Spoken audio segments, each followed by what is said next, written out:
All right, and we are back with the Iron Ore Podcast. Today I am joined with the great Dan Lawson, and really excited to have him on here today because Dan is many things. He is a husband, he's a father, he's a Catholic counselor, entrepreneur. He is a man in pursuit of the Lord. He is a man who is just bold and brave out there, and super excited to be able to sit down and share a little tea with him tonight and have some conversation about a number of things. So, welcome, Dan. Glad you're here. Well, thank you. I appreciate you having me. Yeah. I appreciate all the work you guys have been doing with the Iron Ore. Hey, just a guy doing a thing, you know? Yeah. But I'm excited to be able to jump in here today because there's a lot of things that I think you're involved with that I think really are going to help out the audience here with. Sure. We've got men who are hungry. We got men who are wounded. We got men who are in pursuit of a lot of things, and some of those things are great. Some of those things maybe are not so great for the soul. But today we're going to crack that open a little bit. And we're going to make you cry. Oh, I hope so. Yeah, Shows dominance. Got to get that quick. We were just talking about how we're going to take this podcast to the next level. That's right. We're gonna grab some players. So if you got some players at home, we're gonna crack open some teeth. That's right. No, not tonight. Not tonight. We're gonna save that one for the retreat. So you guys just remember that. Book ahead. Book ahead. Save it now this August. Right. So Dan, you are. Where do we want to start? Let's start with Hearts Renewed. Sure. That's a really cool program that you have started up, and I would love to just let's let that be our starting point. Okay. Let's talk about that, and maybe you can give us a little overview of what you're doing with that project and why that's really kind of come to the scene for you. Sure. So Hearts Renewed is like a program that we've designed to essentially reach married Catholic couples or any couple that is really trying to pursue holiness. And so what it is it's an all online program that people will do from the comfort of their home. And what, again, that people really enjoy about it is that there's a simplicity to it. So like back in COVID, right, I was doing a lot of couples work in COVID, and people were having a lot of relationship problems, as I'm sure is no surprise, right, because there's a lot of stress with COVID. And so one of the things I recognized was a lot of the people that were coming to see me, they didn't need necessarily like really invasive surgery from therapy, right? They weren't having huge issues. They were having these pebbles in their shoes that were disrupting every area of their life. And really by giving people, strategies to talk and principles that we have, like both through our faith and also, giving people the structure of conversation, people were able to really quickly repair their relationships. They weren't coming for, multiple appointments. They were having these conversations with me, and then they were almost surprised that this was helpful. So I was like, well, that they were surprised that they didn't need more work, because a lot of people think, well, my relationship's doomed, or we're going to always be stuck. And the thing about therapy is if people talk about the wrong things, right, whatever you focus on gets bigger. And so if people talk about problems for a half an hour, you're going to get more problems by the end. And I'm in the only field that can create the problems that I say I treat. So I can talk to you about issues that are problems for 5-10 minutes, and we'll have more problems for days or years. It was all this person's fault. So what this program does is it in a simple way, people do the modules, right? They build the habits for the relationship step by step, and these are universal principles that are completely consistent with the faith. And the cool part, when I teach people, whether it's been at university or other therapists, people are always surprised that the faith, right, real science always supports the Catholic faith. They're never in opposition, right? So real science always supports Catholicism. And so the science that's in the program, completely consistent with the faith, and it really is designed to get people to talk about the right things in the right way. And those conversations convert so that these couples, they study their patterns of success, they talk about them, and then they build the kind of relationships they want. And the funny part is people can do this with anything. It's not just marriages. So if, let's say, somebody's watching this and they're struggling with, well, they want to get into a workout routine, or they want to get motivated again, or they want to improve their relationship with their family, or whatever their deal is. No problem's happening 24 hours a day, 7 days a week till infinity. So start looking for those exceptions, those times where things are better. Everybody has exception patterns to stuff. And those patterns, we teach people how to capitalize on and make rapid change. And there's no need for a therapist, because remember, the therapist's job really is to guide you in conversation with your spouse in a couple setting. And obviously there are people that probably will always prefer to do couples work with another person, and maybe they should. But there are a lot of people, I think, that genuinely don't want to go to a counselor, don't want to talk about their private life with another person. They've got issues with childcare, they got little kids at home, or maybe like money's tight or whatever. This is a simple program. And again, most people can make a half an hour there, half an hour here to do these exercises with their spouse, and they usually don't even do them all, because just doing one has a really profound effect, because it activates parts of the brain. Because when I ask you certain questions, it activates certain parts of your brain, and that actually makes people have hope and confidence and activates other resources. So if you think about language actually directs the blood of the brain to different parts, right? So just like many people might be familiar with like a trauma recall, right? Someone talks about a traumatic event, they feel it. Well, what if we did the reverse? What if I talked to you about the best success of your life? And you talked about it with me. If you talked about it with me, you would feel those same types of things if we asked enough questions. And so that creates a whole different arrangement of possibility. And that happens super quick. And the conversation is the intervention. The conversation is the thing that starts to change things rapidly for these couples. So, yeah, I think people, if anybody knows, like, Catholic couples that want remarkable marriages, I think the program is super, super unique like that. And it's super minimalist, right? You don't have to get into all the weeds. You just get what you need, and then you're done. So for anybody who's listening and you're in a marriage, maybe you're preparing for marriage, maybe you want marriage someday. Yeah, exactly. Having a good foundation, because marriage gets tough. It doesn't matter how great your relationship is.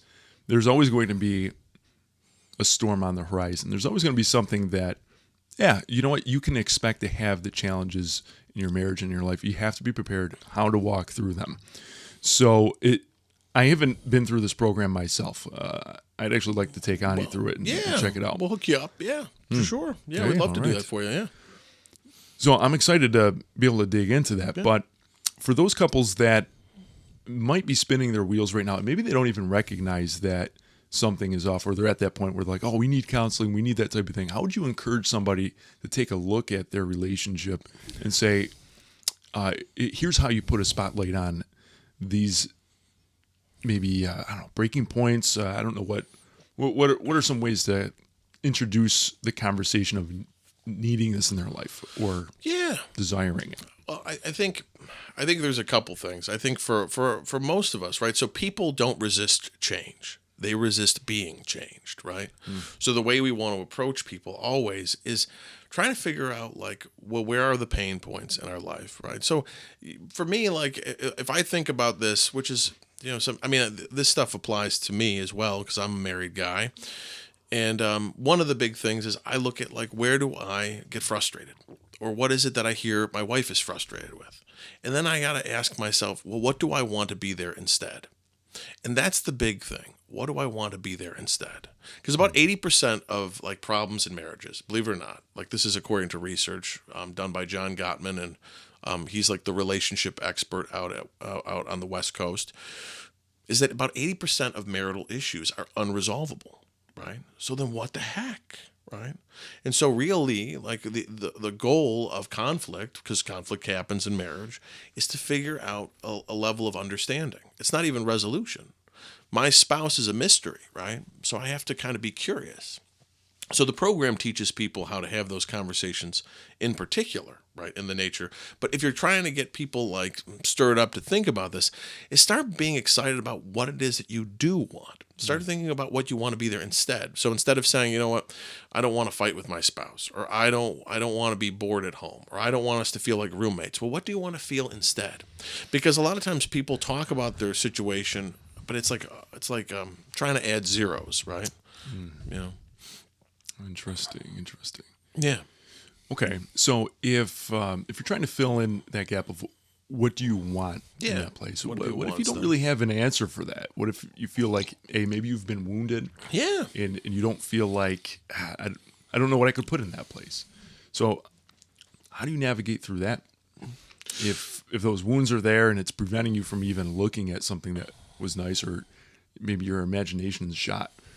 How do you walk through something like that? Is that where you maybe just take it to the next level? You have somebody more engaged with the conversation?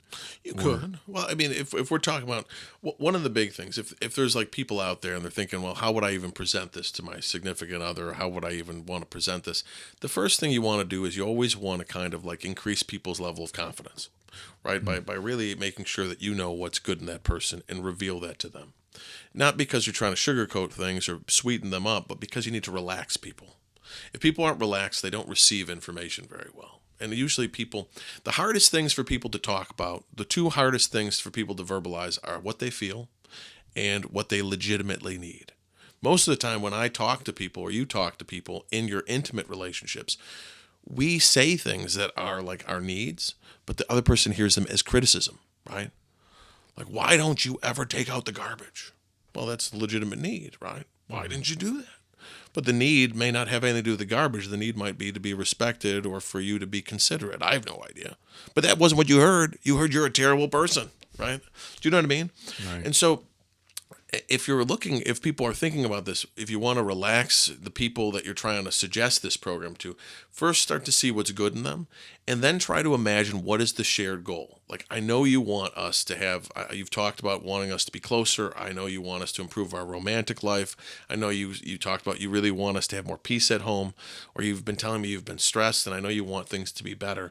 You lead with the goal, because when the goal is in front, things are serious and they don't become as personal as quick, right? So it's the same thing in business, right? If the goal is understood, the communication is stable. If the goal is not communicated, well, then it's very quick that the mind starts to feel targeted, right? Like you see this in every level of our relationships, but in marriage or in relationship that's super intimate, it's super important that we present what is the goal so the person understands why, and then like, well, you said that you want to do this. This is something that I found. Would you be willing to try it? You know, this is, and that's when you present it. But it's kind of like being a good salesman. You have to get that other person really to be able to agree to what you're talking about. You know, I know you care about me, right? Yeah. I know you said you wanted us to have more peace at home or more time together, right? Yeah. I know you said you wanted to be able to have more fun and feel closer, and you wanted to work on our relationship. Yeah, okay, well, this is something I thought. The more that a person agrees to something, the harder it is for them to backtrack. It's kind of a form of manipulation, but not really, because I'm trying to guide the person towards something and relax them. So it's removing fear. Because remember, people don't understand why we're talking about things. Oftentimes it's like, oh, you're saying I'm not a good husband? You think that our love life is terrible? That's how people experience things. And that's why, like in the program, we're very specific about teaching people how to communicate. And again, it's almost like that's what they teach hostage negotiators too, right? You know, how can you get the person to talk about like their legitimate needs and to articulate how they feel? Because it relaxes people. Because people feel out of their minds. And obviously sometimes they are, right? So that's what I would suggest. You know, relax the person. Make sure you give them, you know, an understanding of what you see that's good in them so they're not on edge. Because a lot of times people are, if they're in a rough way, they already feel bad. And men specifically, if you're dating a woman, like we have to realize that women are always self-aware. Like, you know, they're aware of where they struggle. Men, like we have to verbalize it. We're like, I'm sorry, I hit your car. And then you'll be like, I forgive you. You know, now pay me my, you know, whatever. Women don't have to apologize. Women don't have to do that. Like, I think men, like, that's one of the things that I think is fascinating. And every woman that I've ever met has agreed with this. They don't have to. They want to move immediately into relationship. Mm-hmm. They want the man to take responsibility. And this is super hard for us because we Like we want women sometimes to do masculine things, which is probably why we get into trouble, right? But as soon as because we have to be the leaders in the relationship, if the woman loves you, she just wants you to take responsibility and you have to model humility. And the woman self-repairs. Women self-repair. A lot of guys, we get it wrong and we hurt women. I mean, I've gotten this wrong in my own relationship. It's like, why are we expecting women to be like men? And then we're upset, right? Women don't want to be like men. So I'm not trying to get off topic, but that's something that I think, like, we want to try to, relax people, make sure that people feel that we see the good in them. So we get to the table. Yeah. Now we're plugged into the program. Yeah. What can we expect from this program? So you sit down. How would you is it something where you say, hey, honey, we're going to sit down on the computer. We're going to make a little night out of it, pour some teas, and Sure. we're going to do this. And then you mentioned modules. So how many modules are there? How long can you expect to kind of go through it? Yeah.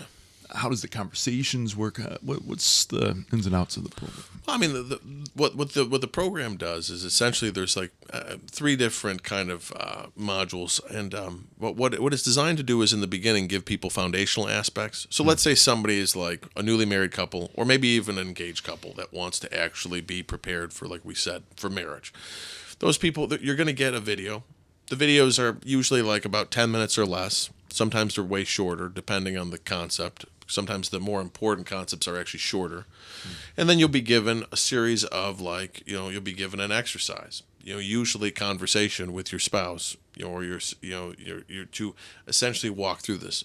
Also, you'll be asked to, in the beginning, you're going to be asked to, develop certain habits, right, that make people resilient. One of the key things we want people to have before they even do the program is the right mindset. So one of the key problems that I've seen in teaching lots of different professionals, especially about how to adapt to this type of work, is they need to have a growth mindset. Because when people start, oftentimes they're stuck in what we call a fixed mindset. And the fixed mindset is this whole idea that, like, everything is pass or fail. You're either good or bad. Our marriage sucks or it's great. And we got to get rid of that. This is going to be practice. Marriage is practicing. This is the partner I have to practice how to love. And I need to get a little bit more relaxed and have a little bit of a different understanding of what's at stake, and that everything's learning. You're going to learn. If that mindset isn't correct and you don't have certain habits, you can't build from that place. And some of us weren't formed properly, or we didn't get any of this education, and it's not heady stuff as much as it's practical. I want you to think about it more like a system of operation, right? An operating system. This is how to think about relationships in Catholic marriage. And so to give people an operating system that's very simple in the beginning, give people like really solid foundation so that they can, have confidence in the way that they're going to operate. Because if there's no confidence, they're not going to communicate well. And then they're going to start having more of these conversations and building their marriage the way that they want. Now, for the most part, like I said, the videos might be 10 minutes, they might be 5 minutes, right? And they're staggered throughout. And then you're going to be given a PDF of different exercises to do in direct correlation to them with your spouse. So some people will not do all of them. They won't need to do all of them, or they will want specific ones. What we found is some people just want to work on parenting, or they want to really create a culture in their home like that where there's peace, or they get finances in order, or they want to work through difficult conversations because, like you said, people have wounds, people have baggage. And so they want to target these things, or they want more intimacy. They want to be more available to their spouse or whatnot, right? Because you got people that have been married 25, 30, 40 years, and you got people that are taking the program that are just newly married, right? Depending on like where they're at. So they have different interests. But in general, most people will finish the program. So yeah, like you said, like how does it break down? Imagine like, yeah, you have a date night with your spouse, you have a cocktail or you have a tea or whatever you're going to do, and then you sit down, watch the video, and you have a conversation. And the conversations are designed to be positive. The conversations are designed to give people more and more confidence. And so it actually is supposed to be fun, almost like a game. And so that's the whole point. The questions are designed specifically, like whenever I teach people in institutions about how to talk to people, like how to talk to people clinically, professionally, whatnot, the questions are important because they give people energy. We want you to leave the conversation with your spouse with energy and with excitement. That's the whole point, right? So, and they're very specific. People always think it's fascinating, when they listen to these things because it's supposed to move the brain. Some of the things that are in the exercises you may not even be able to answer. Maybe that's the point. The point is we're going to try to move your mind to a place that's going to help you to build the kind of marriage you want. So, I mean, it's really exciting. I don't, and because of the way that it's patterned so that it's unique to the person, right? So there's not like it's not just a formula. There is your own love story. Like my answers will be different than yours, different than another couple's, but they will be what is appropriate because it's guiding people through their mind and guiding people through conversation. So you plan on maybe a half an hour, maybe you'll spend more time, I would hope, with your spouse, but not doing the exercise. I hope it leads to other conversations, to closer intimacy. But again, these are conversations that are built to open people up, not to shut them down. And that's why, I trained people professionally for years now, how to do this type of work with the questions. It's because again, everybody's situation is very different. But if we ask better questions, then we get a different experience of life, right? So you plan on finishing it in maybe 90 days or less. But again, like I said, some people will do a couple exercises and they'll get their money's worth because that was just what they needed, and then they don't need to continue the program. So I hope that people, when they use it, they get excited by it, that it's useful. Sounds awesome. I know, but we'll hook you up, man. I know, don't worry. So where can people sign up for this? Where do they go? What's the website? Sure. What's the architecture that you've built around it? How do people engage with it? Sure. So people would be, if you want to look up the program, or if you wanted to kind of, if you wanted to purchase the program, or I think right now there's a deal for the holiday for Valentine's Day. If people want to check it out, you go to heartsrenewed.org. .org. So heartsrenewed.org, and you can log in from there. I think we're continuing to put in new what's it called? People have been giving us their responses to the program, so we're trying to put those up, right? As people do the program. So if they go to heartsrenewed.org, you can do that. You can try the program for $1 for the first week anyway, right? So if you wanted to do it, I mean, if you really are like a marathoner, you can probably just bang that thing out, take a week off of work, and Bing, bang, boom. and we're going to continue to add new content, right? So if somebody takes the program and they're like, this is something that I really needed, we're going to continue to adapt to the needs of the people that are taking it, because again, it's got to adapt with as more and more users are going to be on it, right? And if people find this to be helpful too, is to really let your pastor know, the priest that right? Because this is something that we want people to be able to access in their church, right? Because again, a lot of people, Catholics don't go for marriage counseling because they don't think that there's anybody they can trust, and then they burn out because they can't access their priest, or the priest doesn't feel comfortable, and then the priest doesn't have a resource, right? Because there's very few known Catholic counselors. There are Catholic therapists and counselors, but it's hard to find them in your area. So this is a great resource for the middleman to conserve so people don't burn out. Because by the time people are sometimes going for the work, they've dug themselves a pretty bad hole. They get good at doing what doesn't work, right? So, So if you go to heartsrenewed.org, they've got, again, we've got the sale for, I think there's a discount for if you're going to purchase it before, Valentine's Day, or again, try it for $1 for the first week. So, it's pretty low risk. And like I said, I think it's probably the cost of maybe 3 date nights, if you, to finish the whole program, right? So go out with your spouse 3 times, but this time maybe order in or whatever you wanted to do. So right. It's a worthy investment when you think about it. I mean, if you're going to spend all this time with a person and you're going to build a life with a person, why would you not want to invest in it? What is the value of that? That's what I mean. Yeah. And that's the crazy part, right? Because you have one conversation can change everything. Right. And that's usually how things work. But again, that's why we're trying to make sure that we give people exactly what they need, and not necessarily making it overly complicated or, making people, think they have to be the guru of their own marriage. Right. So, Well, hey, I love that. And for those of you who are watching along with this, check this out. If you're in a marriage that you feel like, hey, I need a little something to bring this forward. I need to grow a little bit more. We're stuck. We need to move. Give this a try. Invest in your relationship. Don't let another day go by of just letting that place in life just sit. There's no use for that. So grow beyond that. Look for the help and look into your spouse to be able to invite them into that as well, right? And so check that out. I'm going to have a link down in the show notes. So hit the link, check it out, and invest in your relationship. What is that worth to you? So that's the vision. That's the dream. How did you get to the place where you wanted to launch this within your own work? I think part of it is like if the way I think I've had versions of this conversation, I think, with you and other people too, is like there's only like one of me.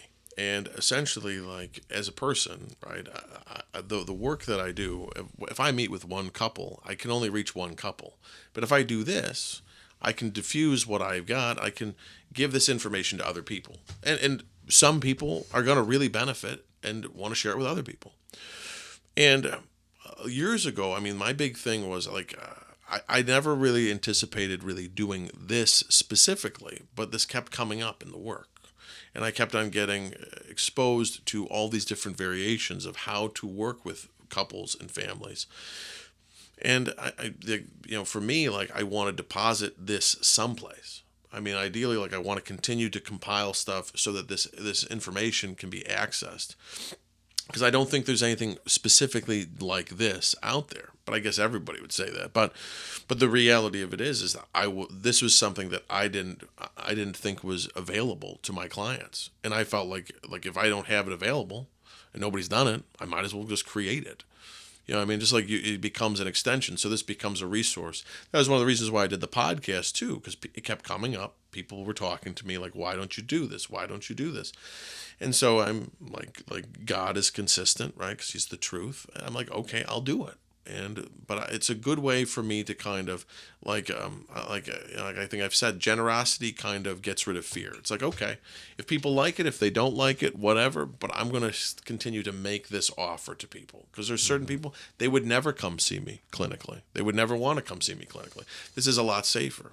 I mean, like you do a lot of work for men, and like as men, we have like this fear. Our fear is different than women. All women have the same fear, which is that they're not enough, right? They're not attractive enough, sexy enough, smart enough, good enough mothers, whatever, holy enough. But as guys, our fear is that we don't have what it takes. And that screws us up in business. That screws us up in ministries. That screws us up as being dads. We avoid getting married. We avoid going into the priesthood. We avoid a lot of things because if we can't do it perfect, well, I'm not going to do it at all. And that's why sometimes I salute and still pray for Pablo Picasso, because he, of all the artists, I know, Pablo, a womanizer after everyone's heart. But Pablo did something that I agree with, which is he was committed to making crap. But my program's not crap. But I always think like what Pablo Picasso did was he has thousands of pieces of art, and we only know about maybe a third of them.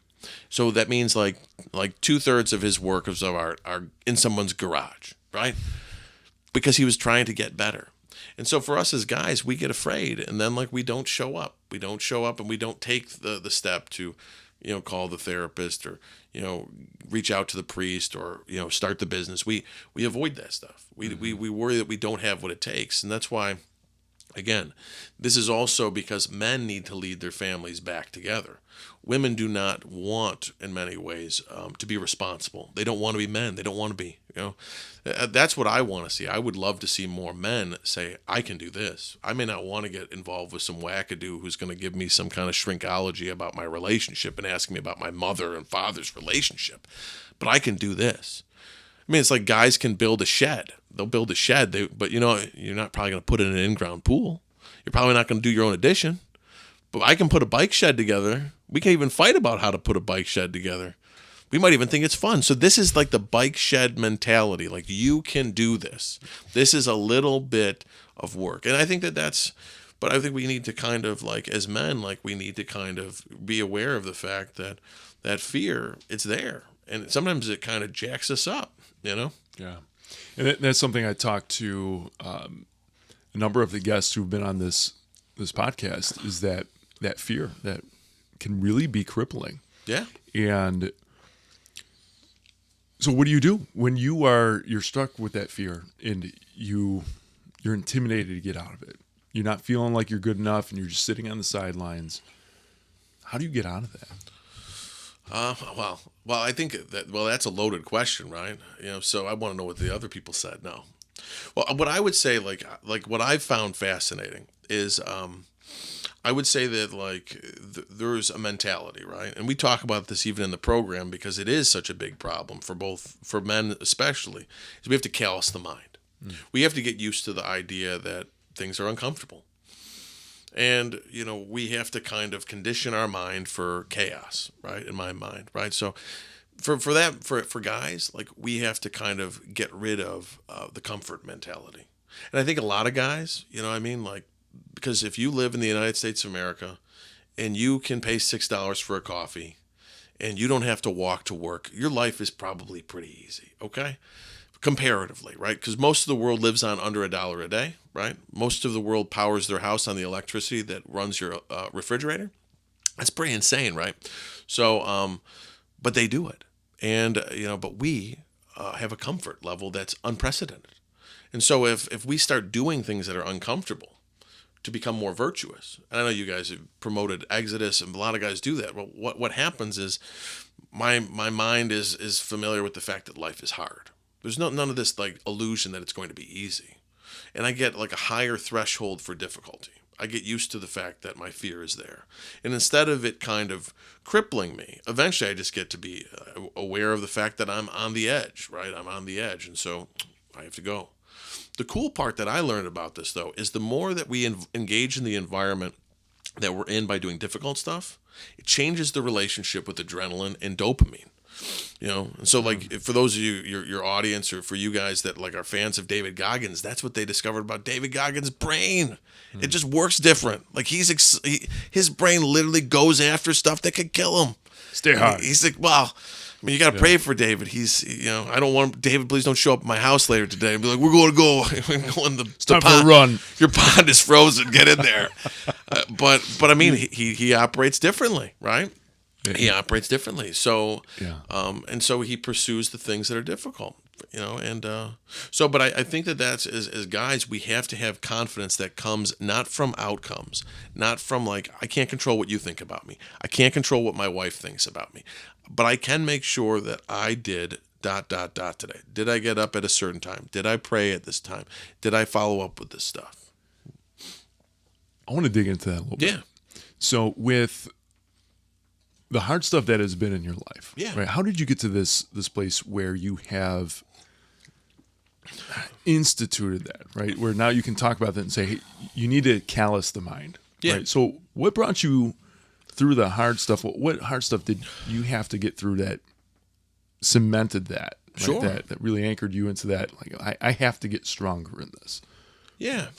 Well, I think there's a lot of stuff. I think in some ways, I think, like, there was a lot of difficulties, like, in my own life. Like, my father was, like, an alcoholic for the most part, right? So, and he was a character of a person, but the initiation into masculinity didn't take place in my house.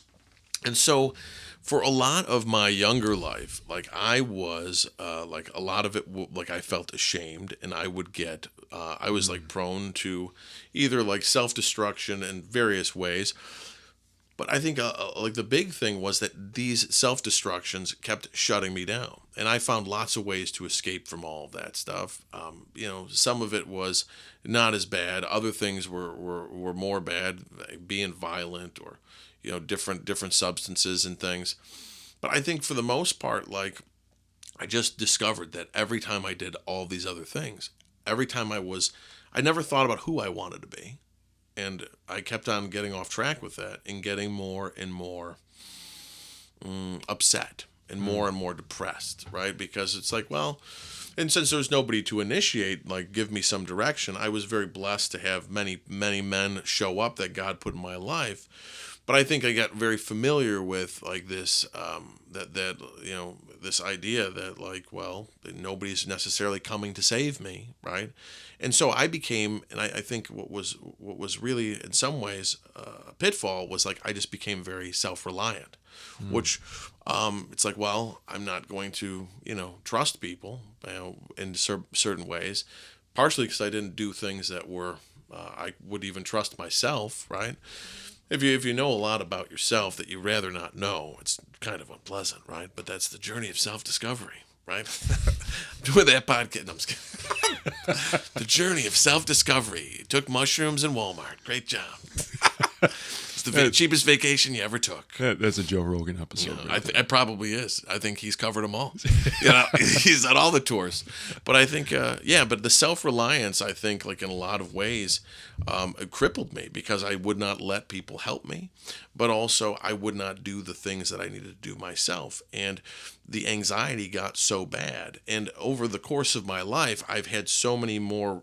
God has given me so many responsibilities that it was either I needed to take responsibility for my life, or I was going to continue to get anxious and continue to get upset.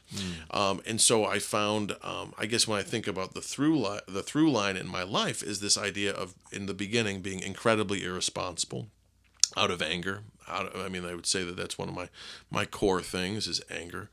And being very afraid, right? Always being very afraid, right? And so whether I was picked on as a kid or whether people bullied me or then just becoming more violent in different ways, or trying to become good at violence at other points in my life, which is a whole other episode of the podcast. I know this isn't where these people wanted to go. It's the marriage guy. Just don't let them near your. I'm just kidding. But then it went from irresponsibility, and then I think it went into this need to be responsible because it was only the path of freedom. But there had to be this surrendering, right? But the surrendering was like 12 rounds of boxing. You know what I mean? Like, are you done yet? Well, my nose isn't broken. Well, go back in there. Like you had to be, and I'd love to say that I'm done. I think I'm more settled in this, at least in not being reliant on myself. But I will control the controllables as much as I can. But yeah, there was a lot of things didn't go well, and some of it I certainly didn't help things. I'm sure I didn't at times. But I would say that a lot of things have helped. I think fatherhood in a lot of ways. My wife's love and her encouragement.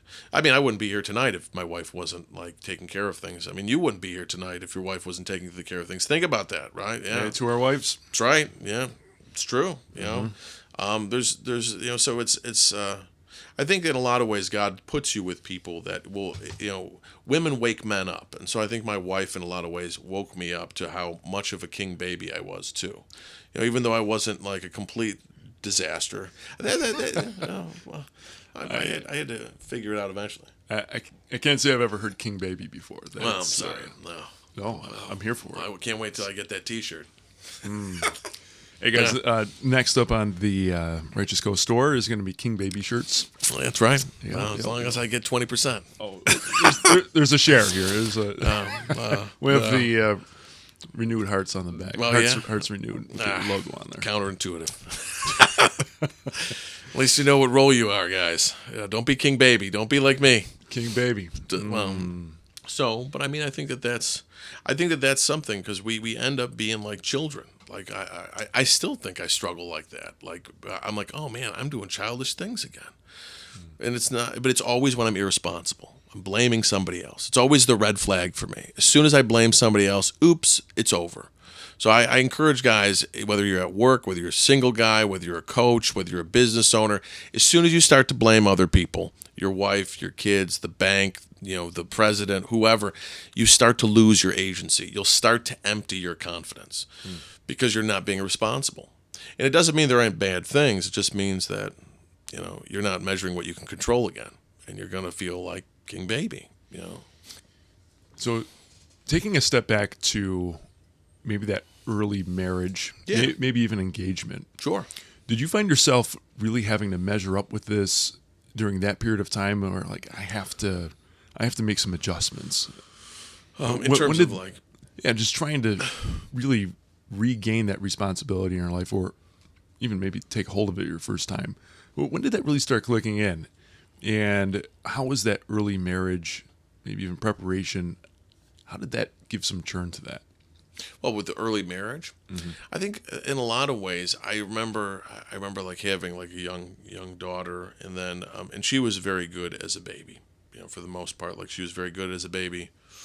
And with our second child, our second child was a boy, and he, for the most part, was just very difficult. And I remember like just didn't sleep. I remember driving around town with him in the car, and it's weird when you look back at it because I've been married now like 16 years, and but thereabouts, and you go back to like in the beginning, it's kind of a weird retrospect. Is like at that point, I think I think I was working at a facility, doing outpatient mental health, and I had this young kid and another young kid because I think I had two kids under three. I think I had two kids under three at the time, and I wasn't sleeping, and I was like, well, I can't do this. I can't do this. And I think I became very, very aware of how selfish I was, and I wasn't necessarily aware of that. I felt like I think that having my children, there was a decision I had to make. I had to decide like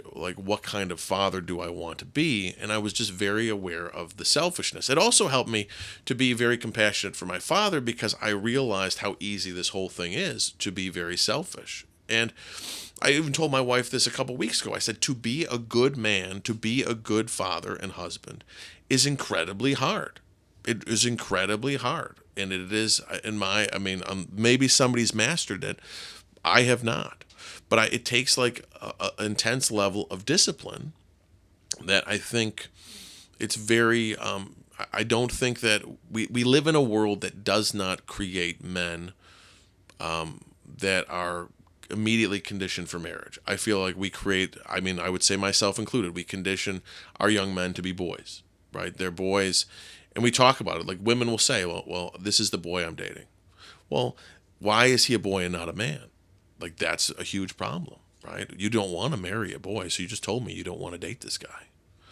And so I think like seeing my son and being through the sleep deprivation of like early marriage and all the financial stuff that goes with being newly married, and the constant like strife of like just figuring it out and living in an apartment and trying. I think I had one car, and I honestly think that like it was a simpler time, but it was a time that I think was very helpful for me to have like discipline, to like really straighten out and to be aware of the need for like that I had to sacrifice. I had to get up. I had to get rid of all of this like the me stuff, this attitude of why I need this.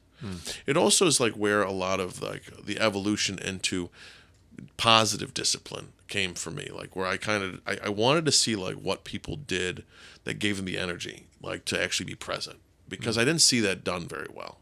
I obviously didn't see that done very much in my own life when I was growing up, but I saw a lot of people that weren't happy.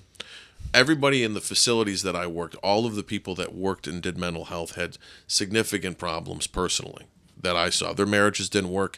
If you're a mental health worker, I think the rate of divorce is like way. It's higher than the average rate, right? So I don't know if it's 60%. It might be 75%.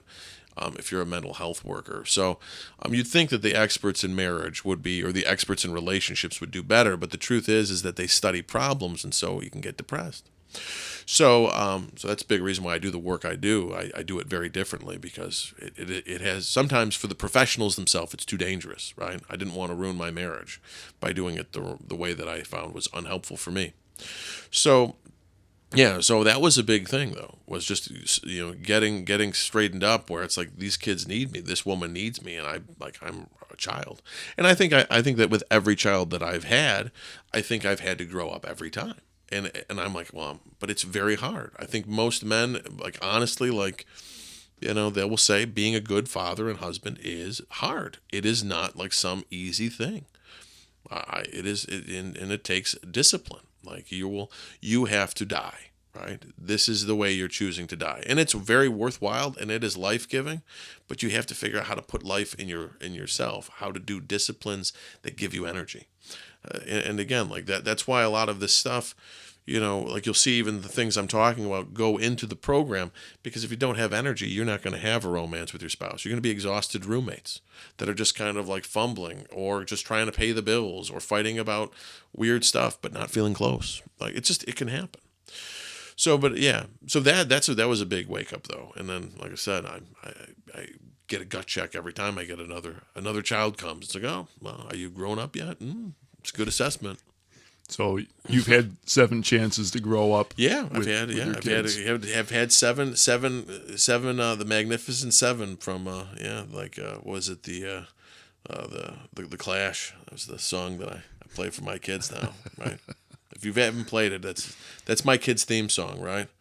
The Magnificent Seven. So yeah, but every kid like makes me grow up, and they're still gonna make me grow up. So what gives you energy? What do you do in this do? season of life to bring that energy in? I would say in a practical sense, what I would say to me and my wife like go over like our like year goals of like what is it that we really have to do, and again, it's not an overly sophisticated thing. I don't sit her down on the couch and tell her, honey, we're going to do our goals now. But we do try to practice what we preach, right? So, big thing for me is like I have to be monitoring my sleep. Like sleep becomes more important. If you're taking on a new venture, if you're having another kid, if you're trying to work out and do something new at the gym, you have to sleep more. And for me, I'm the kind of person who in my 20s, like, and in my 30s, even like in a lot of ways, like, I think I've been a person who would just punish myself and which I would just, because I don't know, I think I have like a weird relationship with pain, but I think that the sleep is a big component. The other thing is trying to figure out like what I actually desire. That's the big thing, because I think for a lot of my life, desire freaked me out because it would always be something I never saw it. Like I never saw like people pursue their dreams. Really, I didn't really as a kid. I didn't see my father really pursue the things that he wanted. Right. If anything, I think that he was filled with a lot of regret, which was kind of sad. But desire in the sense that what is the kind of man I want to be? What do I want to get good at? And I can't do everything. And at different seasons of life, and I have to edit things, right? So I like I do different martial arts, but I had to kind of change that. So that's a part of my life. It's a thing that I guess since I was even a kid, when I look back on it, like it's always been something that I've desired to excel at. And now like I'm not going to sit around and go and throw around on a mat. I don't have any interest to compete. If anything, I think the way that I've gone through that experience in my life has been transformative because it's brought me, I think, in some ways to a better knowledge of myself. But to teach my kids or to teach other people's kids or to teach other people how to protect themselves, to teach other people how to remove fear from their body. I'm really big into that, right? So that gets me excited. Can I teach people different things? I think that's my, I guess, a healthy way I get energy is to teach people things. But I think that if you're listening to this, you have to think about what's alive in you and figure out how to pursue that and schedule it and not be delusional. You can't do everything. Like if you're going to run a marathon, or some of the guys might be doing Exodus 90, I mean, you can't do everything. If you try to do everything, you'll achieve pretty much nothing. The old saying, you do one thing well or 10 things poorly, right? So I try to connect to what I desire to like, that gives me energy, because and the other thing is just really creating time and space for the people that I care about. The one question you had asked me a long time ago, you said, what do you feel like? I don't know if you even remember this. You asked me, like, what is the one thing that you really feel like you have to do? And I don't know if you answered the question or I asked the question, but it was a very powerful thing. And either you or me, I can't remember, I'll give you the credit for it. You go, just to be a good husband and father.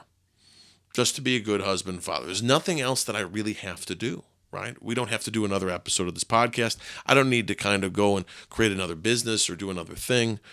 If I don't succeed at that, well, then it's not going to be helpful. I have to be on target for my vocation. And so whatever I'm doing, it has to feed that. So I have to edit my martial arts and bring my kids in, which has been life-giving and exciting. But it's a challenge because it's not something I did. I didn't teach little kids how to do this stuff. I taught grown adults. I taught older people. It's different when you got a 4-year-old. You know what I mean? Different level of patience. Different level of humility for me, probably, thinking that I know anything, right? So I think that that's a huge component, though. Like if you're a business owner, if you're a husband, if you're a father, if you're a religious, like if whatever you're doing doesn't help you succeed at the vocation, it's not helpful. And I think a lot of my life, at times, I've gotten off track. I've neglected the people that, they probably needed me. But now I think I'm trying to slow down. I'm trying to make sure that those things happen, or they're done in the right order, right? That even though I'm here with you tonight, like the people know that they're loved, right? Making sure that they know that, because I can't be everywhere. You know what I mean? And obviously I can't be here unless my wife is supportive, right? So hopefully everything's in alignment. Otherwise I'm going to be hearing it when I go home. You can edit that out of the podcast. I'm just kidding around. My wife is a saint, although she'll never admit it publicly, and she always leaves her halo at home. But Well, that's some powerful insight right there. And I feel like every time I have a sit down with you, a good conversation, it's not wasted time. And so I value this time when we can sit down and talk. And now our friends can join in into the fun. Right. But setting your priorities is important to do. Yeah. And it's way too easy because in your head you can say, of course I want to be a good husband and father. In theory I am a good husband and a father, but your actions really tell the tale of that. And if your loved ones are sitting on the sideline waiting for you, right, they're a few shades behind where your attention and your actions have been. You have to take a look at that and reassess. And there's been times in my life, and certainly now I find myself in a period where I have some soul searching to do in the midst of the chaos that we have going on, especially now that we have number 4 on the scene. I know. So time is all the more precious that I can no longer just give up freely in that way. So I have to sit down and sort on my table. I'm going through a list of goals, and there's a mastermind group that I'm in that helps keep me accountable to our goals. And that's something we're working on right now. And I find myself sitting there redoing my thought processes on how I've been doing my labor, because I need to reorient the way that I spend my time at home. Yeah. And there's a lot of change that has to come with that. But to be able to sit down and be real and ask yourself the questions, am I doing this right? Am I sitting down and am I actually living out the desire that has been put on my heart? Because if you have that relationship with God and you have an active prayer life, He's going to bring fruit and life into that. And if you're not asking Him, if you're not bringing the Lord into that conversation, you're going to be scratching and spinning your wheels a little bit. But I mean, the Holy Spirit is the Lord, the giver of life. You bring Him into your desires, your dreams, and if you find your roadblocks there, He's going to break those apart. But you have to be real with it. And it goes back to that fear that you were talking about. You have to square up to that fear and say, am I afraid to make a change in my life? And is that fear greater than the fear of losing my family? Mm-hmm. Because otherwise you're going to be sitting there and you're going to continue to let your family, let your relationship atrophy. I think one of the things that I find myself working on in this season of life is making sure that I'm actively pushing off whatever fears might be attached to that and just squaring up with the actions that need to be made. And okay, praise God. Yeah. Because I think the Lord's on the other side of that fear and He's leading us through it. So what would you say for anybody who might have their priorities out of whack, that need to square up with those healthy disciplines and institute those into their life? For any husband, sure, father sitting here listening to this saying like, I kind of relate to this. Yeah, well, I think you have to figure out like where you are with your season of life, right? What is the goal, right? And you have to figure out, one of the big things, like I said, that I was never offered in any form of education, professionally or as a kid, never saw it in school. And one thing I would encourage people to talk about with their friends, with their kids, is what is the image of the person that you want to be?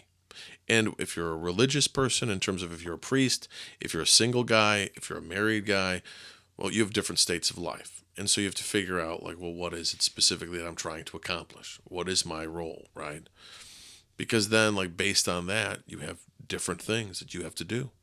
Different things that for your engine, so to speak, that you have to do. A father has to operate in some ways a little differently than a priest, than a single man, right? They all have to operate. And so when you think about priorities, I think a lot of times, like, you have to figure out, like, well, what is it that you're trying to achieve? What is it that you're trying to? And so for a lot of single people, like, they'll come to me and they'll be like, well, what is my vocation? That's a big trap for a lot of people. They talk about vocation and discernment. And one of the things that I've found that has been helpful is really to recognize that, number one, we have this vocation. All of us have a vocation to love, right? And to increase in love. And if we are on track for, quote unquote, God's will, like, we're becoming more like God. I know that sounds maybe too simple, but you should be becoming more like God and less like yourself, right? And so from that point, if you're a single person, right, well, what is it specifically that is getting in the way of you becoming that kind of person? And I usually go through 4 basic areas of the physical, or of the person, for balance. But everybody's priorities will be a little bit different, right? But you always want to start with, what is the mission, right? So if I'm a single person, I have to figure out necessarily, how do I increase in love? How do I increase in love, whether it's at work or whether I'm discerning religious life, or if I am a religious, like, again, well, what are my priorities as a priest? Is the meeting as important as my holy hour, right?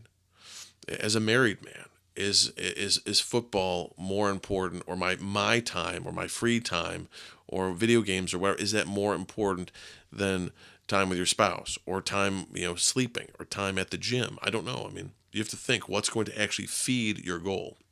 So think about what your roles of operation are. The priest operates differently. Some, the single man operates differently, and you have to take into account. And then physically, your body, right? Like, your body, your sleep, diet, exercise. Where is that? Your mind, your intellect, your career, your habits, not habits, your hobbies. Where is that at? Your emotional life, your connections to other people in your network, your friends, right? If you're a married guy, do you have friends? Or is it just your wife and you in the boat? If it's you and your wife, that's going to really be hard. Your wife doesn't want, to be your everything. Okay. No one's wife wants us. My wife does not want me to make her my everything. My wife wants me to lead the family, right? I don't want to throw the simp word out there, but for those people who know it, don't be it, right? And that's a thing we don't want to do. We don't want to not lead our wives or girlfriends or whatnot. Or if you're a priest, you have to lead your people, and you have to lead them to God. So where are your friendships, right? Get away from the isolation. If men are isolated, my grandmother used to say, a lone wolf is a sick wolf, right? So we don't really want to be the sick wolf, right? And then the last thing that I feel like that it shouldn't be the last thing, but it is a lot of times the last thing people think about because they don't see it, is the spiritual life, right? And so where are these things? Where do they come into play? Because everybody's going to have a different need spiritually, right? They're going to be core things. But priests and married men and single men in general, because we are priest, prophet, and king, we need to have a daily holy hour. If you don't have one, I encourage people to pray for the grace to do it.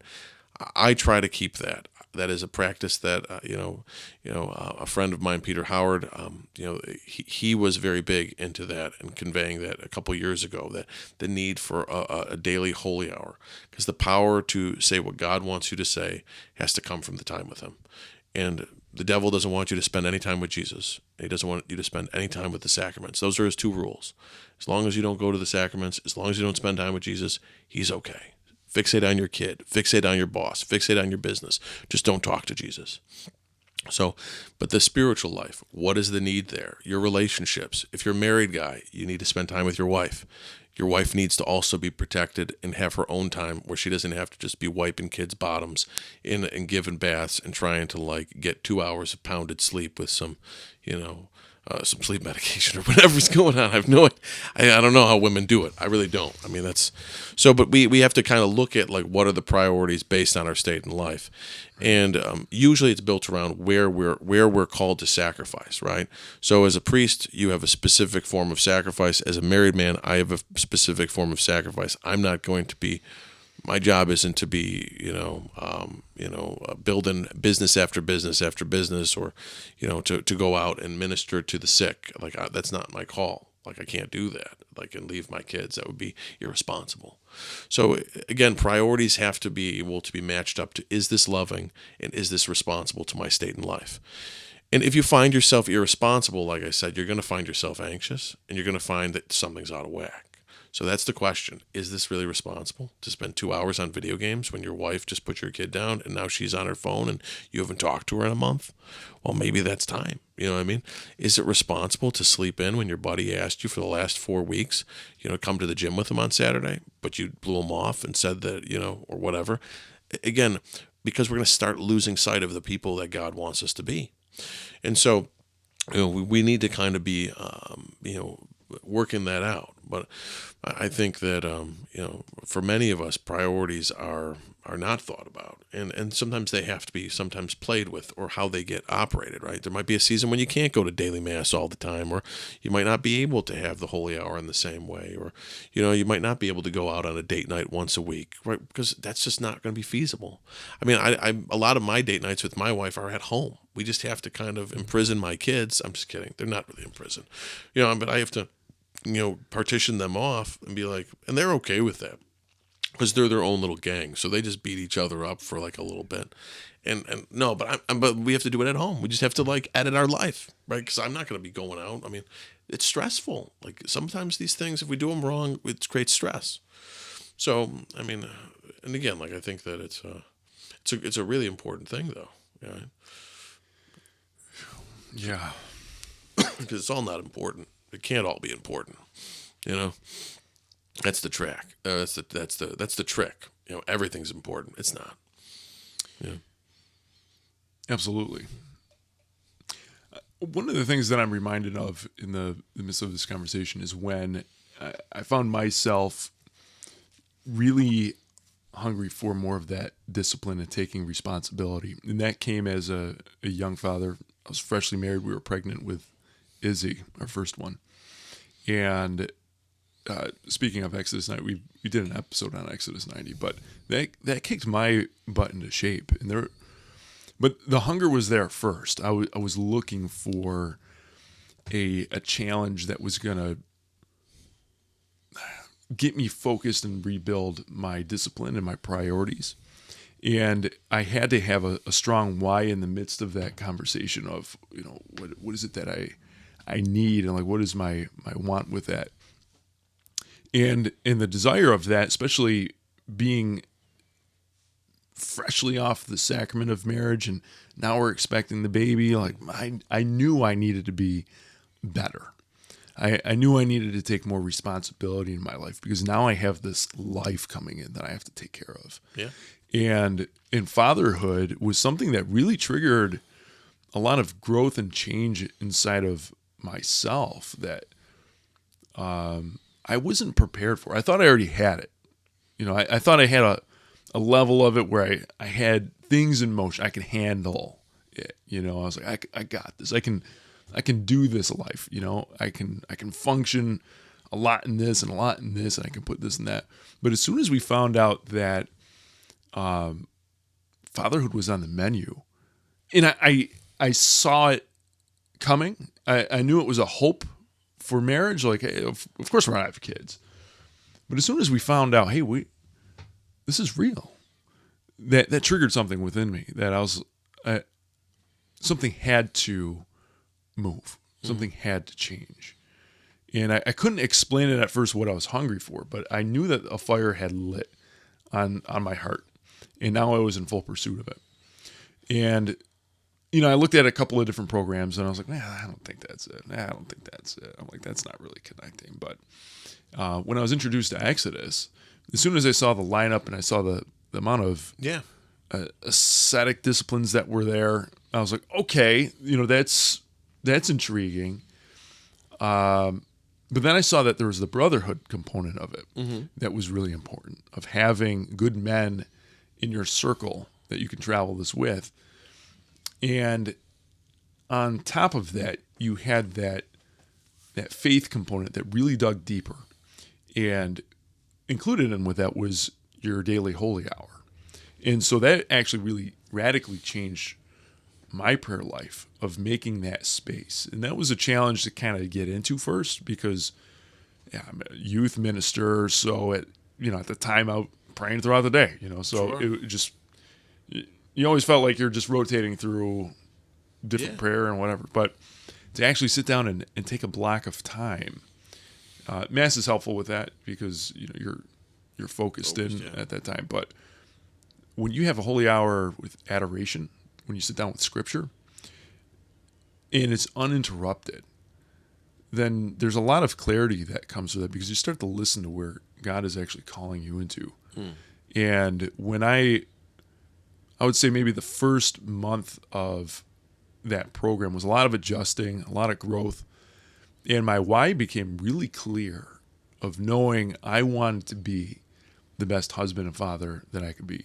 And it was in that time that I had really crystallized what that priority was for me. And after that, the gunk of life kind of got in the way, and there's been periods where I have to push things back and just kind of recenter, refocus. But that heart of prayer with a holy hour, getting really intentional with what it is and asking, Lord, what do you want me to do here? How do you want me to proceed? Just brought everything right into alignment for me. And especially that first run of Exodus, I came out on the other side of that feeling, I know that I was prepared to go through this for a reason. Because I know now that, I need to be a better husband and father. And there are things in my life that I need to straighten out. And focus was number one of those because it's so easy to get lost on your phone. Just the amount of time that you can lose on Facebook, that you can lose on Instagram, it can just draw you in, and it pulls that away. When you're jumping in for cold showers, that was a tough part. It feels like a gimmick, right? Like at first, like, oh, the cold showers, 90 days. and you kind of, you laugh about it at first, and you grind through it, and you feel like, wow, this is just the suckiest part of this, right? I don't see any inherent value in this. Oh, I see value in cold showers. That's a whole different podcast. Well, I tell you what. So when I first started, I hated it. I hated it. Yeah. And actually, I did Exodus 3 times, and each time I hated it. I think because you're a masochist. Yeah. Well, I'm just kidding. Well, so I didn't see or appreciate what cold showers did until after the fact. After I was done with Exodus, I was like, I got to put this down for a little bit. Because then I didn't have that on the horizon, and I saw that I was missing the discipline of doing something that I didn't want to do. Because there's a mental game that you play when you're doing that, and it doesn't have to be close. Whatever it is that you have in your life that you just don't want to do, you have to measure up to it, and you either decide I'm going to cheat this. Yeah. No one's going to know. Who's going to know if I take a cold shower right now? Right? It's Buffalo. They're always cold. Let's be honest. You got 6 feet of snow outside your house, man. That's another podcast. Yeah. It's depressing. Yeah. So I started noticing that when I was sitting down post-Exodus, that I was getting soft and complacent in those ways of just not doing I could skirt around the things I don't necessarily want to do. I'm like, I can get away with not doing that. Yeah. I can get away with not doing that or that. And so some things started to slip, and I was getting a little soft in a number of these areas. And I started sitting down and reflecting on, why am I atrophying in this way? Because I'm doing that, and I don't really want to be that guy who's letting these things slip. Yeah. And then I started squaring up to the fact that when I was doing Exodus 90, I had this thing that I had to do that I really did not like to do, but I had to do it anyways. and it was bitter. You had to bite that bullet. Cold showers? The cold showers. Well, that's the callous of the mind. Yeah, getting used to embracing the suck. Embrace the suck. Something like that, yeah. Yeah. So this past summer I started doing the cold showers again. I mean, it's not the winter ones. The Buffalo cold pipe. It's a different type of cold pipe. Oh yeah. But I'm starting to work that back in. I'm starting to lose more of the heat in my shower now because I'm working my way back towards like, hey, let's put this back in. I don't want to do this, but I think I have to. With the cold water? With the cold water. And so now I'm starting to inch my way back into that. I think I just need to go straight back into it. But with the guys who are going through Exodus 90 right now, I'm reminded of that again. I'm like, I need to get back into doing the things I don't want to do. And I think a good exercise of that is with the cold showers, at least for me, I think so. I think the cold showers, it's funny, like, because I like that's a whole other thing, man. The cold showers, the science of it, super cool. I'm not going to get into it, though. Let's dabble. We don't have to get all the way into it. My wife will make fun of me. Okay, that's fine. Whatever. So Wim Hof brought me back into doing a lot of the breathing and the ice stuff, yeah. Right. So it was around that same time that I felt that atrophy. I'm like, I want to get back into doing the things I don't want to do. Wim Hof started showing up, and the Dutchman. Yeah. Just don't shower with Wim Hof. That's a little weird. I'm just kidding. I have no plans. So you guys should all Google Wim Hof so you can see him before he cut his hair. Yeah, he cut his hair. Did he really? Yeah, I'm not gonna make more comments about it because I can't. I got a couple days to go to confession. So, but yeah, he is, and he's a fallen away Catholic too. You got to pray for all these people. David Goggins, we pray for you. I'll pray for you on the way home. He's a fallen away Catholic dude. And then Wim Hof, Wimmy is. Yeah, they're all. I'm telling you, man, the devil likes to take out and keep guys away from the sacraments, keep guys away from Jesus. It's like keep the Catholics away from. It's like keeping guns away from the soldiers. It's like, oh, you guys don't have to fight in the war. So you got to pray for these people, right? So no, what do you want to talk about with the cold, man? Well, it spices you up. Boy, it changes your brain. It does. It does. You're just different on the other side of it. You wake up, you got a lot more energy. Yeah. You got a little more confidence in your step. Hey, I can do the thing I don't really want to do. And I mean, you could probably speak to more of the. No, I've done a lot of weird stuff with cold, but yeah, I mean, what I've told people, like, especially if you struggle with any impulsive stuff, right? So like a lot of us get stressed out, right? Mm-hmm. Like I get stressed out, you get stressed out. And so when you get stressed out physically, your body gets inflamed. Like when you go into the cold, it starts to remove the inflammation, right? So the longer you can tolerate cold, it actually like alters stuff. So I used to do cold for a long time because it's actually super calming after a while. Once you get to 2 minutes of cold water, you can kind of your blood vessels dilate, and so you can tolerate more cold. So you can tolerate 5, 6, 10 minutes. I know that sounds exhausting, right? But it's actually because it gives you what we call cannabinoids, right? So marijuana type of chemicals, right, to relax you, and opioids, which are like painkillers, right? So that's why I encourage people sometimes, if they can tolerate it, to practice cold water in little increments, like just 10 seconds to start before bed, because it will actually help you to relax to go to sleep. I know it seems counterintuitive, but it removes inflammation.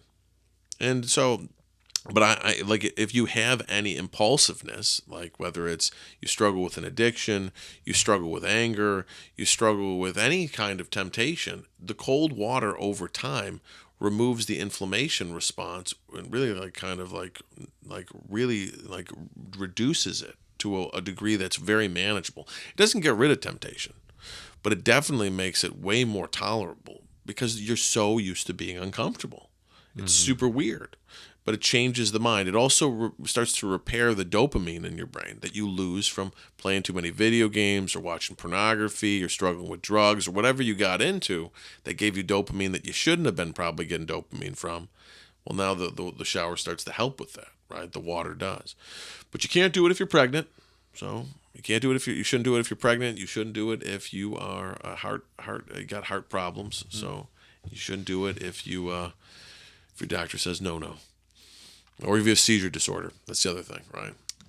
Don't do it. So yeah. I hope you're not Scratch it pregnant. Ah, So that's a weird reveal.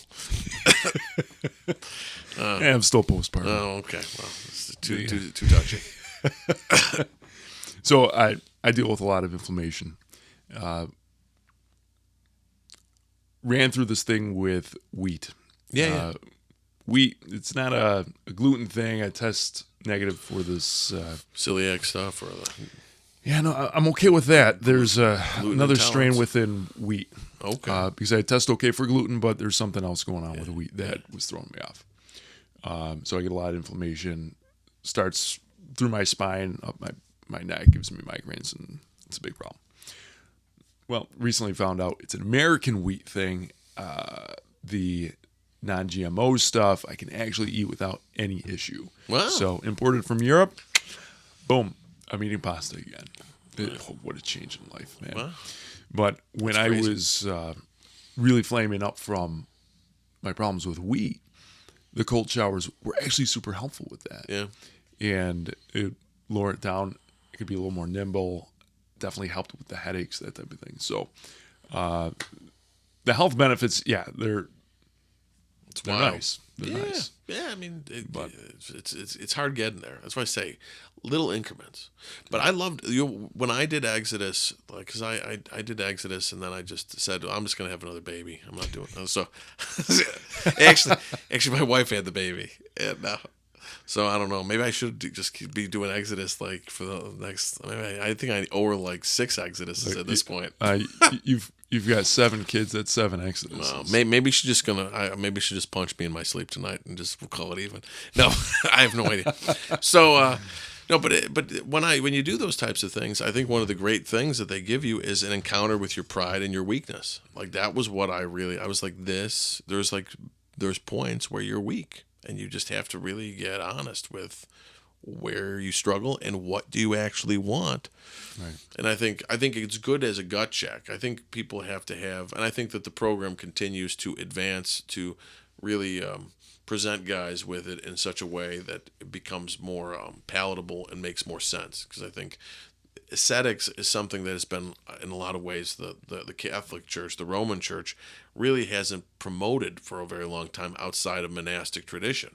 I mean, the Eastern Rite has always been. I mean, they look at us like, why do you guys have kneelers? I mean, the Russians have got no kneelers. You stand for 2 hours. That's what, why what's going on?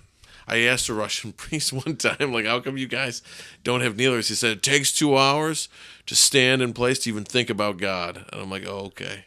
He's like, I don't know what you guys are doing in your church. You guys are going having donuts. Like it's 25 minutes. I mean, so they, but again, like, I think that there is this, again, it's this culture of comfort versus this culture of reality, that life is hard. The cross has, again, the cross has blood on it. Like we're going to suffer.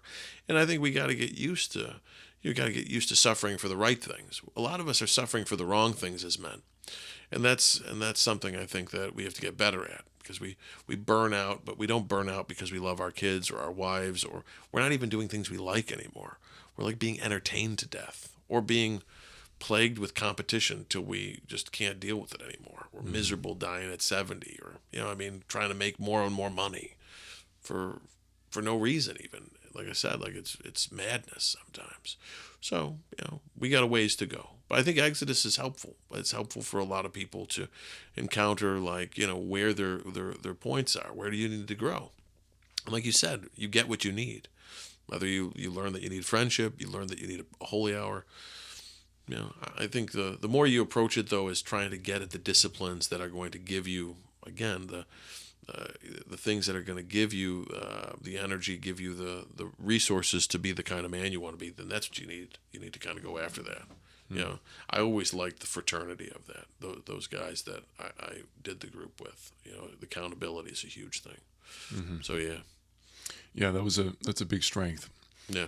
So for any guys, you don't have to do Exodus 90. You don't have to do a program to have a good group of men in your circle. Yeah. And so you had mentioned earlier that a lone wolf is a sick wolf, and that is totally true. So if you find yourself missing fraternity in your life, if you're missing brotherhood in your life, friendship in your life, you need to get active with that.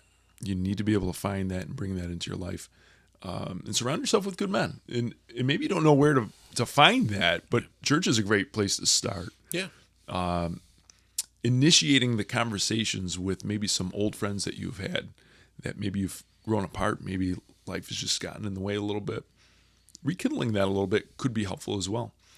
There's a lot of ways to find friends, but make sure you find the good, right friends to bring into that circle, because if you have the wrong friends in there, the wrong influences, it's been said that you are the average of the top 5 people that you're spending time with. So if that is something that's toxic in your life, yeah, you're going to be toxic yourself.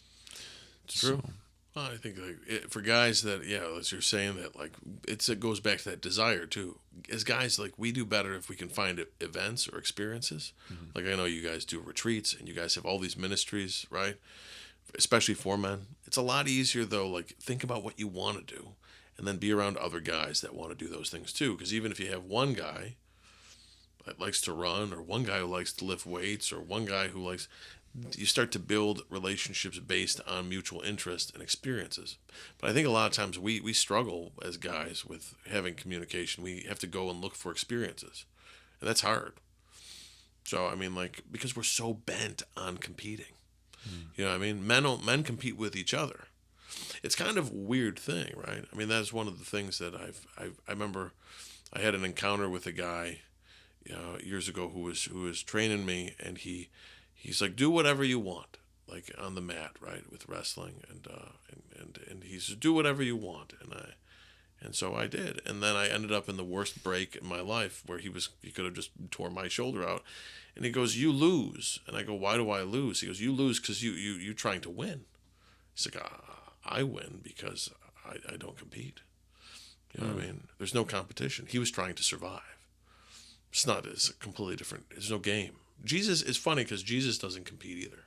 And so, like, we as men, like, we have to figure out ways to play some kind of other game, like, besides this competition. Because, I mean, if I turn on, like, a YouTube, if I turn on social media, I see unhappy men promoting themselves, but they're competing. They want you to buy their program. They want you to buy their book. They want you, but it's not from a sense of generosity so much as it is, again, if you are with people, they either draw you to themselves or yourself, or they draw you to God. Like, those are the only options, right? They're and so, like, for us, we have to figure out, like, if I'm going to be around guys, I gotta contribute. Like, what is the contribution? What am I here? What am I doing this for? And whether it's Exodus, whether it's ministry, like, I don't want to get locked into competition, because competition gets me anxious. Like, then I have to perform. Then I have to really stress about what people think. How do I look? How do I do this? Men need to understand that they are a gift, and that's why, like, I think you have to understand that with other men, and figuring out how to build other people up. And as guys, we don't see that. We don't necessarily see that. What we see is competition, or we see, like, again, like this, So I think that if guys understand more that they're contributions, that they're gifts, right? They have tasks to do, right? Talk to people. They go to the meeting and they make the coffee, or they bring this, or they're going to teach this, or they're going to help you with that. Figure out a way. That's why men do better when they start to serve versus just sitting back. Because then that feminizes men, and then they get more anxious. What do I do? What do I do? You see this in groups all the time, and then they lose interest. If they don't know how to contribute, they just lose interest. So it's hard. I mean, it's hard, I think, as a guy, because we're so built on this. And I see this with business. Business is terrible like that, where it's like they're all competing, always. Beat people into submission. You know what I mean? So that's a good point, though. So yeah, it's tricky business, man. Yeah, that's right. But at least we don't have to. But I'm not qualified to deliver a baby, so I'll stay being the mediocre man that I can be. I'll do my best. So. Well, hey, this is probably a great place to leave it. Sure. Well, thank you for having me. This has been a great time. Yeah, it has been. Always a pleasure sitting down with the great Dan Lawson. Oh, wow. At least I get the great in front of my name now. That's right. Should put that on the video. I should. Yeah, I got to change that. Yeah, on that's right. Just change the font. Make it like really colorful. Yes. Make I'm it gonna put some people, swirls on the end of it, like a magician. Yeah, that way people think I'm like Doctor Strange. No, without the occult practices. A heavenly Doctor Strange. Oh my gosh. Yeah. Well, but thank you. This was great. Thanks for being on here today, and a couple of things to maybe wrap up with. Sure. To help you out with. So we already talked about the program that you're working on that's out, but you also have a podcast as well. Yeah. Smuggling Hope. Yeah. Tell us about it. Yeah, so Smuggling Hope is essentially like a weekly podcast that I record and put out on Wednesdays, and it's designed to really deliver Catholic counsel to the community, right? So anybody who wants more truth, more freedom, more love, like that's what the podcast is really about. And giving people the ability to like know how to navigate issues in family, culture, parenting, relationships, mental health. We've covered everything on there from crises of meaning to this week. I think we're going to be releasing something on video games and how that affects like your relationship and how kids are affected. We've covered a lot of different things, sleep, all different types of things. So, and if people have feedback or they have things they want to be answered, we will put that out there for them. But it's every Wednesday, and again, it's something that we're just trying to make sure that people have access to, because it's hard to find Catholic counsel, like at least by like just in another context, I guess. So, there was nothing out there, and so at least exactly like this. So we figured, why not? And what I love about this podcast is you're very informative. Sure. It's well researched, but you're a phenomenal storyteller. Oh, thank you. It's a delight to listen to, because it's not something that's dry where you're sitting there like, okay, let's just get through some stats, right? Yeah. You really do bring a great narrative to it that is intriguing, that makes you want to follow along. So, where can you find the podcast? Well, you can find it on Spotify or on Apple Podcasts, I do believe, and you just look it up. It's called Smuggling Hope. Right, so if you type that in, you'll find the podcast. Wherever the podcasts are really available, but Spotify and Apple Podcasts, I think, is where we got it now, and Amazon too. So yeah, awesome. Yeah, cool. Well, thank you. Hey, you're welcome. Yeah, and thank you for tuning in today. So if you enjoyed this conversation, hey, hit like, subscribe if you're not already subscribed. We're growing this channel. I believe this is episode. Oh, is this 8 or 9? I should probably have looked at that beforehand. But 8 or 9. So, hey, we're just getting started with this. So cool. We appreciate you being along for the ride with the Iron Ore podcast, and love to have you back. So cool. Yeah, it was a great time, man. Yeah, have me back whenever. We had a lot of other things we can talk about. Oh, so, for sure. Cool. Yeah, absolutely. And thank you to you guys. And there's going to be a lot more coming out. I'm coming out of a season where, talk about another episode. Get my sea legs under us for having number 4 with Levi. So we're getting back on track with a lot of the righteous co-offerings and all those good things. So, hey, we're back in it. We're in it to non-competitively win it. That's right. You can compete however you want. I just don't. Just get ready to lose. It's funny because all right, we're going to take a little step back here. We're not done yet, but to take a little step back, I am like naturally competitive, and so I have to wrestle that because I played football. I was a competitive fencer so like in my mind, I'm like, how do I win? Like chess, I sit down and I try to strategize out like how do I win this thing, Yeah. And so that has always been helpful in those arenas. And since getting into, and I brought that even into the professional world, like how do I be the best that I can be? Like how do I outcompete myself? how do I beat the next competitor? And then when I got into ministry, it changed everything in that whole the dynamic. Yeah. Because in ministry, you're not there to compete. And there's times when I found myself slipping into that, where I'd be like, I'm competing for souls. Like, how do I mentally get in that game where I'm ready to go? But it changed my mind and the way that I approached doing competitive sports, or like now I segmented that, right? I leave that for now beach volleyball during the summer, right? Now I can get competitive, but I've segmented that, and so it's been rooted out of my internal being of a way that I didn't think I needed, but ministry pulled that out of me, and it was it's been an interesting change in my life. So, but Yeah, well, I think it's cool. Like, what I've discovered, like with the whole thing about with the competition thing, is that competition is a version in which how we deal with fear, right? So it's a manageable form of fear. Once you stop competing, though, you have to pick a virtue, and virtue actually starts to align the whole system of the body and the mind. It's really weird. Like, that's why the saints are not killable. I mean, you can kill them, but you can't stop them. Right. Like St. Paul, Maximilian Kolbe, you can't kill these people. And so, like, what we find is almost all of us start with competition. I think we all do. I haven't met a person, myself included, that hasn't started there. Usually, like, it's strength or then it's competition. But then we have to get to some place where there's a power there, but the power can't be ours. And I feel like you'll see, like, the saints always play an infinite game. Their job isn't to win. They'll just outlove you, right? The virtue. Everything we do gives them greater and greater opportunity to expand the virtue. So St. Paul is unkillable. Like, he's like, that's fine. You can do whatever you want. Doesn't matter. I'm still going to win. And I've seen this, though, play out with people in physical ways, like within training and martial arts and combat stuff. Like, I've seen that, which is weird, where it's the humility relaxes people, because people, when they compete, they're afraid because they want to win.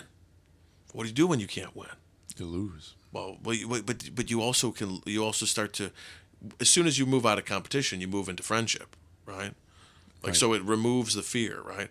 Because again, like, it's just a weird dynamic. So you think about that in, like, a confrontation. You think about that in a verbal confrontation. You think about that with people who are afraid of each other. Well, as soon as I no longer compete, I'm not going to compete. Well, now I'm playing a game. The other person, I'm free. And that's what God wants. I think he wants us to be free. And so if we can, it's why, like, all the companies that do the best, they play an infinite game. Like Google, before they went into the mess that they're in, I guess, for many years they never advertised, and their only tagline, their mission statement was, "We're going to be better than we were yesterday." That was it. That was their whole thing. That was their mission: be better than yesterday. And they believed that they never advertised until they had the Pixel phone. Never advertised. They had this infinite game. Right. Eventually, everybody's going to use us, and they aren't wrong. Now everybody uses us. Now the government's. I'm just kidding. So, but you get what I mean. Like, I think that that's a huge thing. Is the competition is so hard. It's so ingrained in us as men. But as soon as we start to move out of that, then we start to do things then we can do things that nobody else can do. Then we start to do things that are remarkable.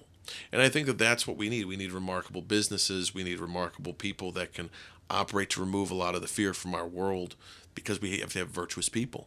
That's what that's what I think we want to strive for. But maybe that's like another conversation for like another day. But I think that that's a super powerful thing, because I think we benefit that. For sure. And this would actually be a great thing to continue on. So we'll leave it there for now, and we'll pick up another that's conversation right. Tease around them. that. Yeah. Stay tuned. Stay tuned, folks. So awesome. Well, hey, thank you. Yeah, man. Yeah, it's been great. Hey, guys, enjoy it. Yeah. And we'll see you next time. Yes, take care.